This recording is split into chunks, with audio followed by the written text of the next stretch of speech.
பத்மபூஷன் புரட்சி கலைஞர் கேப்டன் விஜயகாந்த் அவர்கள் நடித்த கேப்டன் பிரபாகரன் மறுபடியும் தமிழகம் முழுவதும் திரையிடப்பட்டது. அந்நியார் அவர்கள் நெய்வேலி டவுன்ஷிப் நிதிரத்னா தியேட்டரில் தலைவரின் கேப்டன் பிரபாகரன் ரீரிலீஸ் படத்தை பார்த்தார்.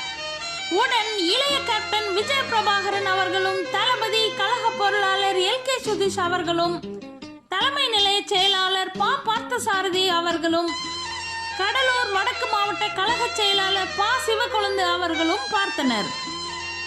கேப்டனை திரையில் முதல் காட்சியில் பார்த்ததும் அந்நியார் அவர்களும் தம்பி விஜய் பிரபாகரன் அவர்களும் கதறி அழுதனர்.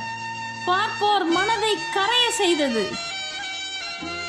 எங்கள் தெய்வத்தை மீண்டும் வெள்ளித்திரையில் பார்த்தது தெய்வத்தையே நேரில் பார்த்தது போல் இருந்தது.